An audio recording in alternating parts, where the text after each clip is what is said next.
तीसरे की जरूरत पड़ेगी क्या? नहीं पड़ेगा।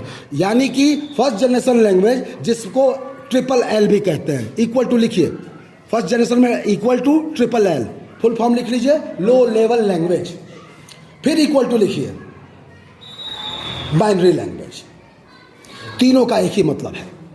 तो पहला जनरेशन जो कंप्यूटर बना वह लो लेवल था और उसको सिर्फ एक ही चीज समझ में आता था, 0 और 1 की कोडिंग। 0 और 1 तो आज भी समझ रहा है, लेकिन पैटर्न बदल गया है। इसी पैटर्न को हम 5वें तक समझा देंगे। कोई दिक्कत है? ठीक। इक्वल टू देके ट्रिपल एल लिखे और ट्रिपल एल लेके इक्वल टू देके लिख लो बाइनरी लैंग्वेज। बाइनरी लैंग्वेज या लो लेवल लैंग्वेज एक ही जैसा है, कोई डाउट? अब सेकेंड जीएल, सेकेंड जीएल में तुम अभी कंप्यूटर, तुम अभी भी एक ही भाषा समझते हो।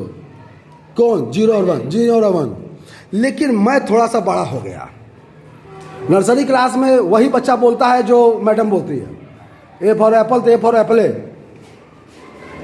ए फॉर कुछ और नहीं बोलेगा। जैसे ई फॉर एग है तो ई फॉर और कुछ भी हो सकता है।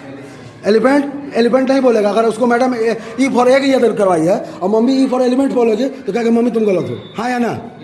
वो ऐसा लैंग्वेज हो जाता है। ठीक है। अब थोड़ा मैं बड़ा हो गया, मुझे या बड़ा हो गया या मेरे लैंग्वेज में सुधार हुआ, प्रोग्रामर ने सुधार किया। अब मेरे पास कुछ इंग्लिश के वर्ड हैं और अभी भी कुछ बाइनरी लैंग्वेज हैं। समझिए कैसे। आपको ये चीज़ समझ में आती है कि नहीं, या इसको बाउंस हो रहा है? कोई दिक्कत है? A = 20 ये हमारी भाषा है, सही बात है।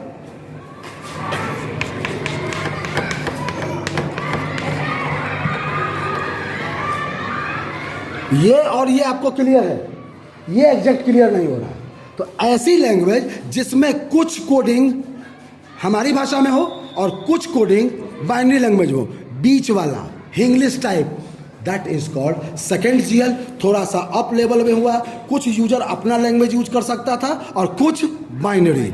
देखिए अब मेरे पास क्या है, अब इसको समझा रहा हूं मैं। आप केवल हिंदी जानते हैं, मैं हिंदी और इंग्लिश दोनों जानता हूं। मैंने अभी आपको एक बात कहा, आप सिर्फ हिंदी जानते हैं। जाओ और 1 kg मिल्क ले आओ, तो जाओ तुम समझ में आ गया।